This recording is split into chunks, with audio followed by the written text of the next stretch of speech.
오늘 우리에게 주신 하나님의 말씀을 함께 보겠습니다. 요한계시록 20장 1절에서 3절 말씀입니다. 요한계시록 20장 1절에서 3절 말씀입니다. 우리 다 함께 한 목소리로 봉독합니다. 시작. 또 내가 보매 천사가 무저갱의 열쇠와 큰 쇠사슬을 그의 손에 가지고 하늘로부터 내려와서 용을 잡으니 곧 옛 뱀이요 마귀요 사탄이라 잡아서 1000년 동안 결박하여 무저갱에 던져놓고 잠그고 그 위에 임봉하여 1000년이 차도록 다시는 만국을 미혹하지 못하게 하였는데 그 후에는 반드시 잠깐 놓이리라. 아멘. 자, 오늘은 밀레니엄 시대의 사람들이라는 제목으로 하나님의 말씀을 나누겠습니다. 밀레니엄 시대의 사람들. 자, 우리 청년들 혹시 밀레니엄이라는 말을 들어본 적 있으신가요? 밀레니얼이 아니라 밀레니엄. 혹시 나는 이 단어를 들어봤다, 난 알고 있다 라고 생각하시는 청년들은 가슴속으로 손을 한번 들어봐주세요. 고개 끄덕끄덕. 네, 몇 분 알고 계시네요. 여러분, 밀레니엄이란 말은요 라틴어로 1000년을 뜻하는 단어입니다. 여러분, 그럼 혹시 밀레니엄 버그라는 말 들어보셨어요? 밀레니엄 버그.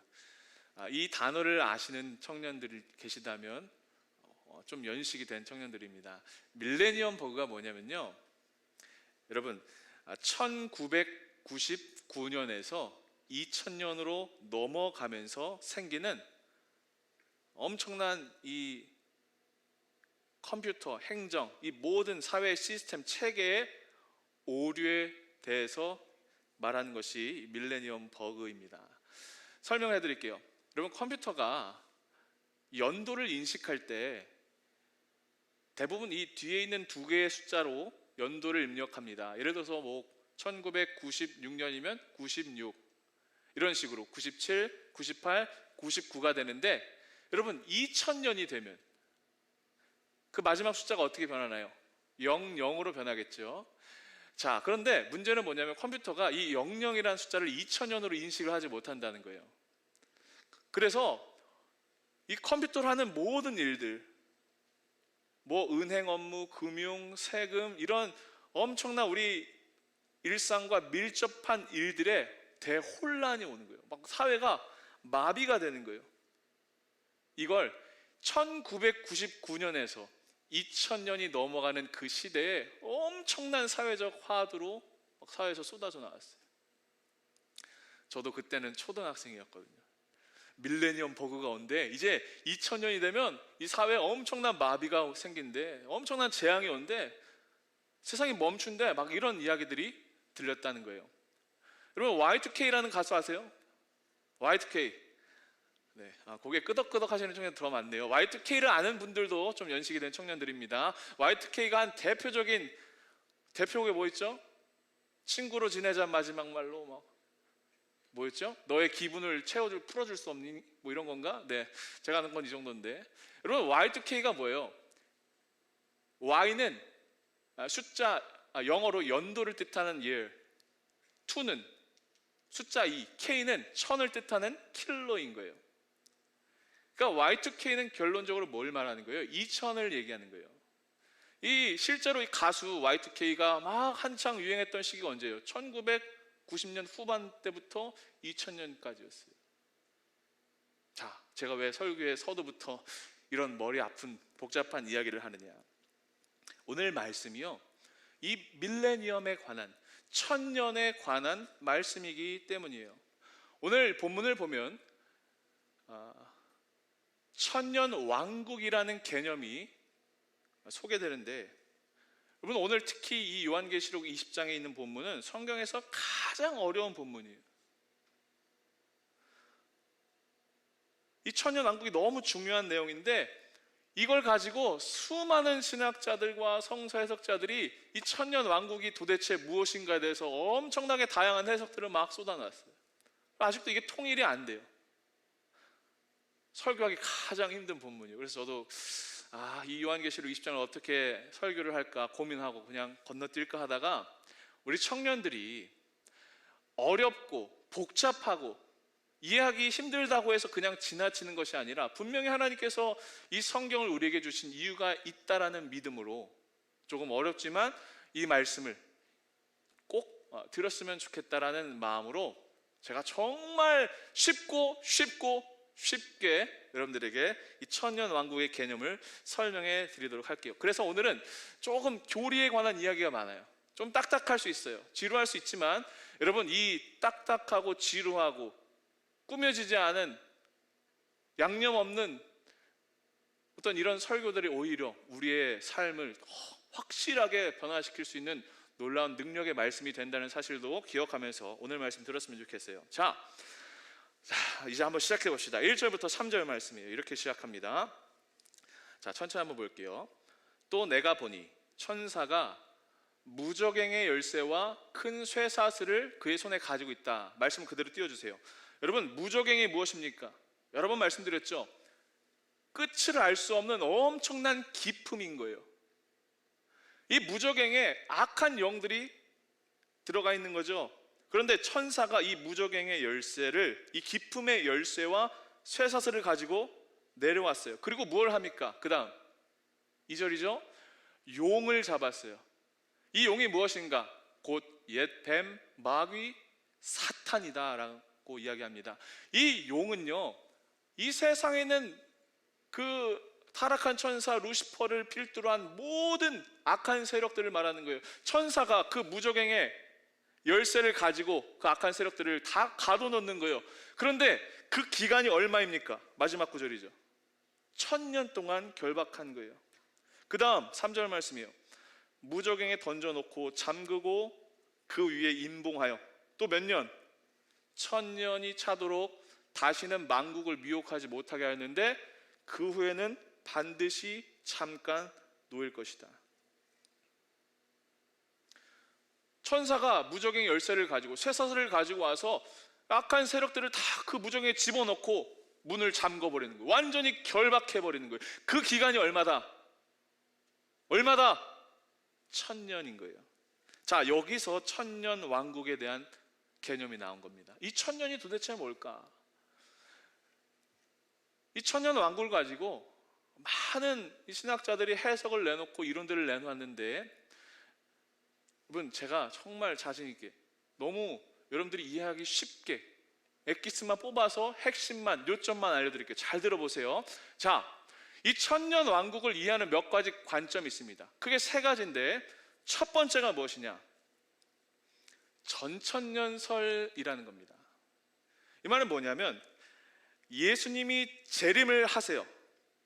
재림하신 후에 세상의 모든 악의 세력을 심판하시고 사단을 무저갱에 넣으신 후에 죄 없는 1000년 왕국이 시작되는 거예요. 예수님의 재림이 먼저 온 다음에 그 다음 1000년의 왕국이 시작되는 거예요.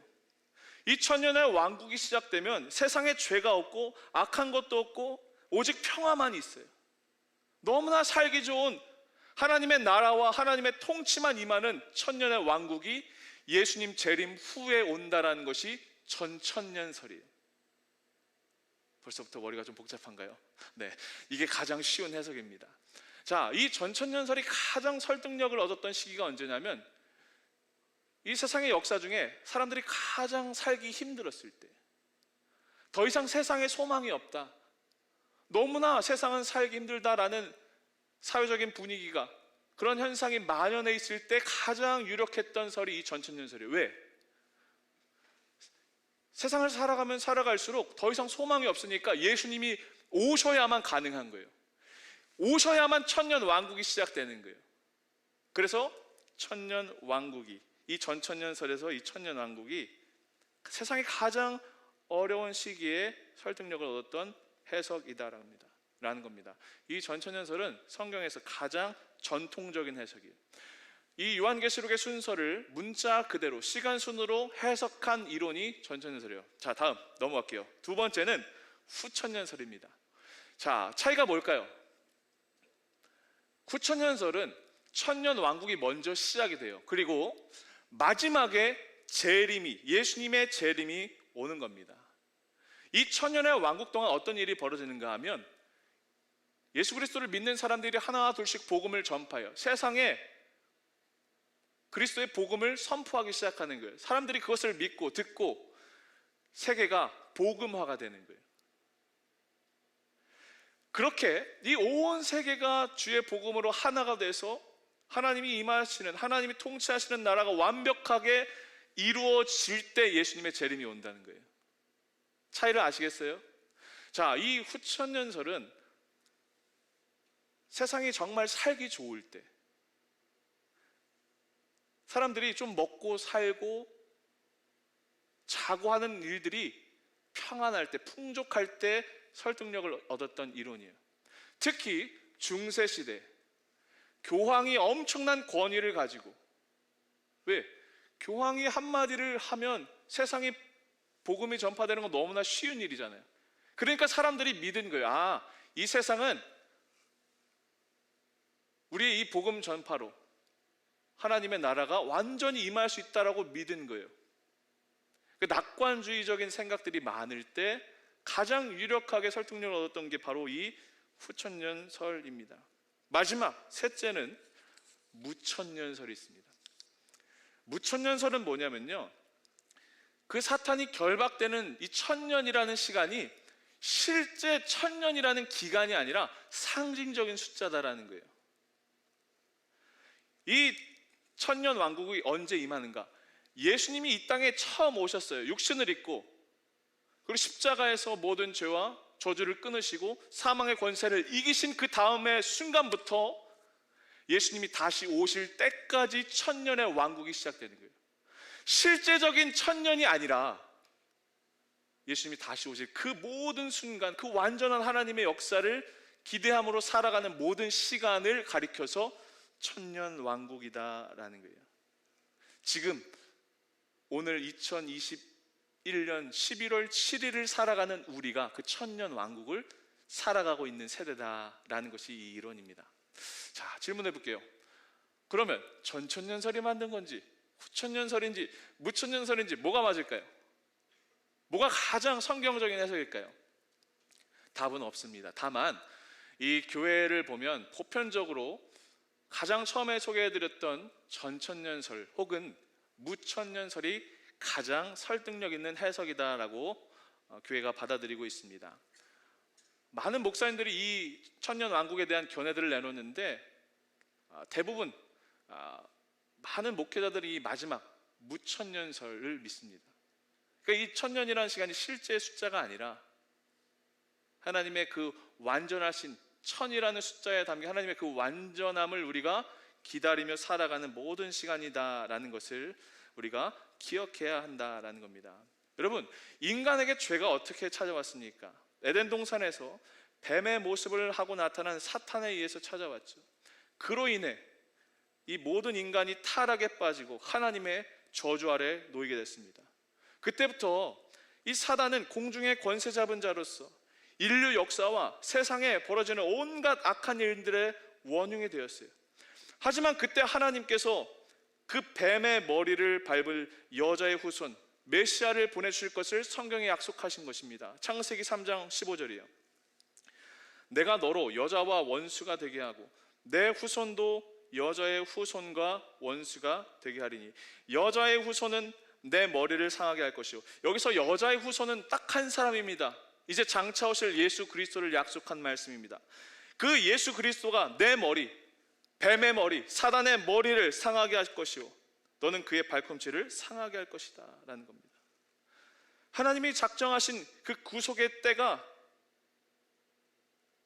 찾아올 때 예수 그리스도를 이 땅에 보내시고 십자가 지심으로 그 죄의 값인 사망에 꼼짝 못하고 있던 사람들이 예수님으로 말미암아 죄에서 구원을 받는 겁니다. 천년 왕국이 어떻게 시작된다고요? 그 하나님의 독생자 예수 그리스도께서 부활하심으로 그 죄의 저주를 권세를 깨시면서 시작된 거예요. 그리고 그들을 무저갱에 가두고 열쇠로 잠그고 쇠사슬로 감금하고 임봉하는 겁니다. 사단의 악한 계략이 철저하게 치명타를 입고 하나님의 심판 아래 놓인 것입니다. 그런 까닭에 우리 모두가 천년 왕국이 올 것을 기다리는 사람들이 아니라 이미 그 천년 왕국의 권세를 누리면서 살아가는 자들이다라는 거예요. 이것이 천년 왕국을 이해하는 가장 건강한 해석입니다. 그렇다면 적용.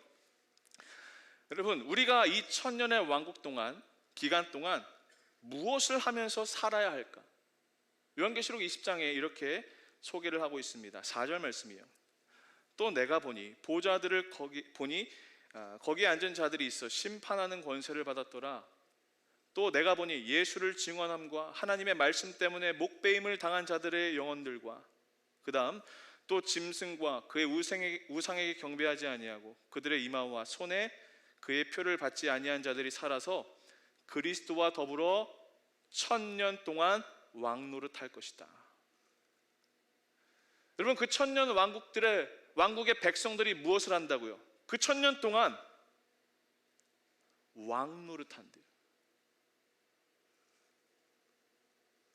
복음을 지키다가 순교한 사람들, 짐승의 표 666을 받지 않은 사람들, 즉 끝까지 하나님을 향한 믿음을 지킨 사람들이 남아서 핍박 속에서도 하나님을 신실하게 믿는 자들이 남아서 천년 동안 왕노릇한대요. 이것이 우리가 살아가게 될 삶이다라는 거예요. 그리고 이들은 첫째 부활에 참여한 자다라고 성경이 또 이야기합니다. 6절이에요. 이 첫째 부활에 참여하는 자들, 천년 왕국에 살아가는 사람들이요, 그 사람들은 복이 있고 거룩하도다. 둘째 사망이 그들을 다스리는 권세가 없고 도리어 그들이 하나님과 그리스도의 제사장이 되어 천년 동안 그리스도와 더불어 무엇한다? 왕노릇한다. 여러분, 첫째 부활 그리고 둘째 사망이 뭘까요? 쉽게 설명해 드릴게요. 여러분, 첫째 부활이라는 건 뭐냐면요, 예수 그리스도를 믿고 영혼이 구원받고 예수님께서 다시 오실 때까지 기다리며 예수님이 오셨을 때 육신까지 완전하게 부활할 성도들을 말하는 거예요. 이 믿음으로 하나님의 의롭다 하심을 얻고 첫째 부활에 참여할 자들은 둘째 사망의 권세를 받지 않는다고 성경이 이야기하고 있습니다. 자, 그럼 또 의문이 들죠. 둘째 사망은 도대체 뭐예요? 둘째 사망. 여러분, 이 말은 뭡니까? 첫째 사망이 있다는 겁니다. 첫째 사망은요, 이 세상에서 사람의 육신이 죽는 일반적인 사망입니다. 육체의 죽음을 의미하는 거예요. 하지만 둘째 사망이 있다는 거예요. 이건 뭐예요? 예수님이 다시 이 땅에 오실 때 우리가 영원한 지옥에 떨어지는 최후의 영원한 사망을 의미하는 겁니다. 이 첫째 부활에 참여하지 못한 사람들, 믿음을 지키지 못하고 세상을 사랑하고 세상의 마음 뺏기고 죄 앞에 종노릇한 사람들이 첫째 사망, 우리 육신의 죽음을 당한 이후에 둘째 사망을 당할 최후 심판을 기다린다는 거예요.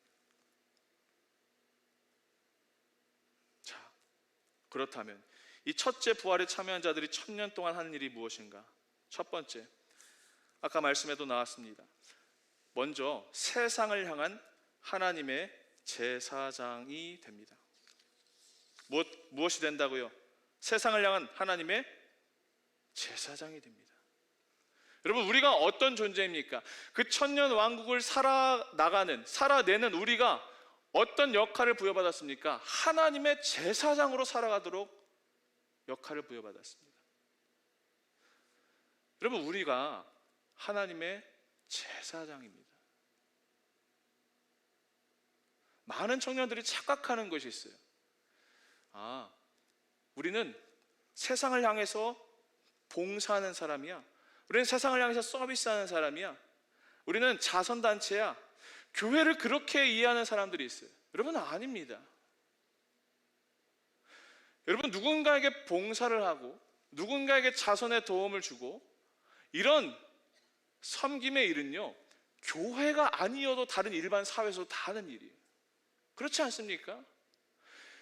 단순히 세상에 나가서 무언가를 서비스하고 세상 사람들을 섬기는 것만이 복음이 아니다라는 거예요. 그럼 무엇이 복음이에요? 무엇이 우리가 할 일이에요? 하나님의 제사장으로 사는 겁니다.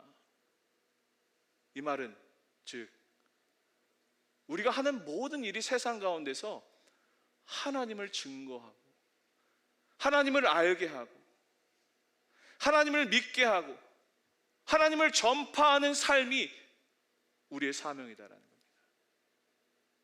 이것이 천년왕국을 살아가는 그 백성들의 삶입니다.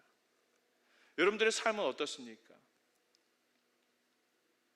우리 청년들의 삶을 통해서 하나님이 증거되고 있습니까? 세상이 여러분들의 삶을 통해서 하나님을 느끼고 있습니까? 하나님의 살아계심을 경험하고 있습니까? 시간 간절히 바라고 축복하고 또 소망하는 것은 우리 모든 청년들의 삶을 통해서 세상에 하나님을 보게 되는 놀라운 역사가 임하게 되기를 간절히 축원합니다. 두 번째, 그리스도와 더불어 왕노릇하게 된다라고 성경이 이야기합니다. 여러분, 하나님께서는요, 이 세상의 주도권을 이 땅의 교회와 크리스천들에게 주셨다는 사실을 우리가 잊지 말아야 합니다.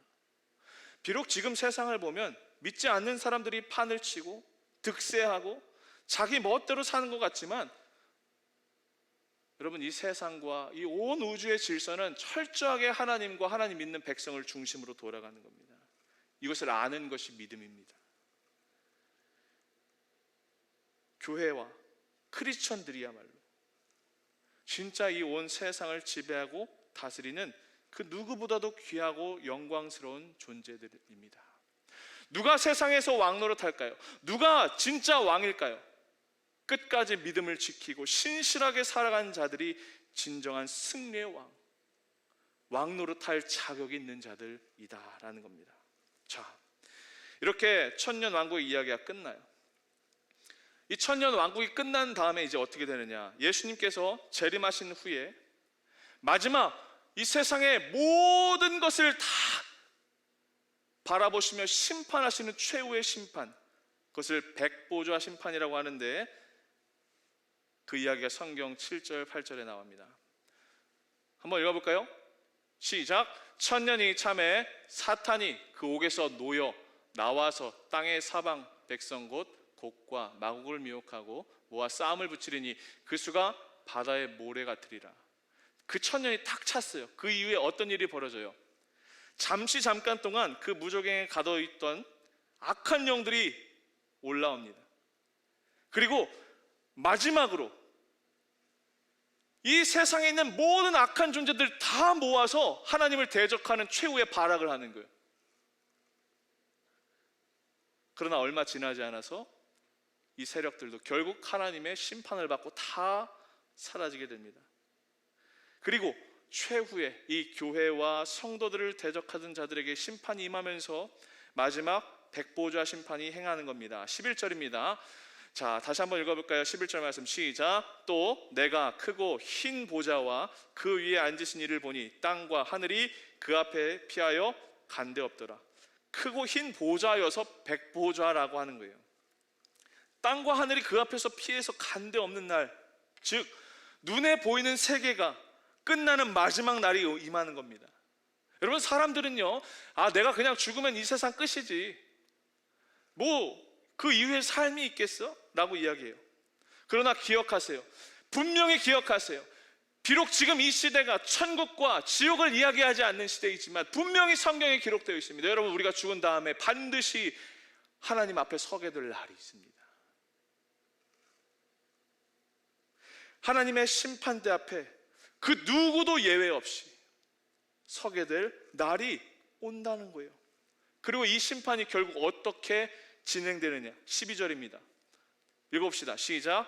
또 내가 보니 죽은 자들이 큰 자나 작은 자나 그 보좌 앞에 서 있는데 책들이 펴 있고 또 다른 책이 펴졌으니 곧 생명책이라. 죽은 자들이 자기 행위를 따라 책들에 기록된 대로 심판을 받았다. 마지막 그 심판대에 딱 서면 책이 두 권이 있는 거예요. 자, 두 종류의 책이 있는데 하나는 그냥 책들이고 하나는 생명책입니다.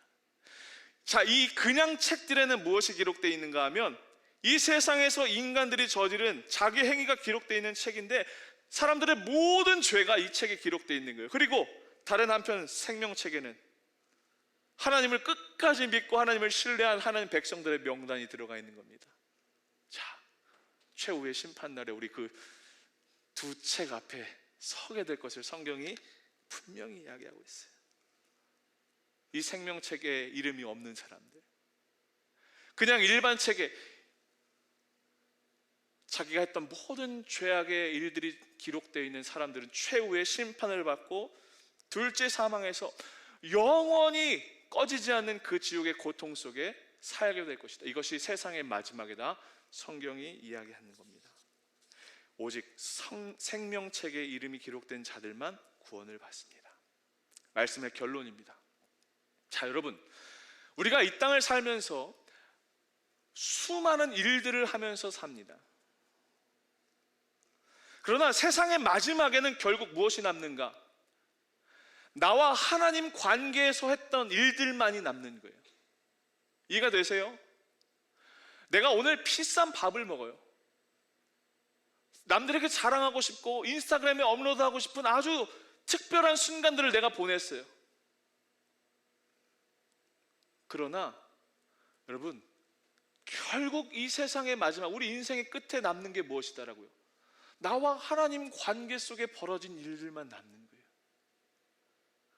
그것이 하나님이 기뻐하시는 일이었는지, 아니면 하나님께서 너무나 가슴 아파하시고 그 죄악을 보시며 슬퍼하시는 일이었는지, 이 하나님과의 관계에 관한 일들만 남는 거다라는 겁니다. 그래서 우리가 지금 나의 모든 것을 아시고 나의 모든 중심까지 살피시는, 내가 살아온 모든 생각까지도 감찰하고 계시는 그 하나님 앞에서, 그 심판 앞에서 나는 지금 어떻게 살고 있느냐, 어떻게 말하고 어떻게 행동하고 살아가고 있느냐. 하나님이 지금 나를 보실 때에 나는 어느 책에 기록되어 있느냐, 나는 어떤 믿음으로 살고 있느냐를 우리가 날마다 기억하며 나아가야 합니다.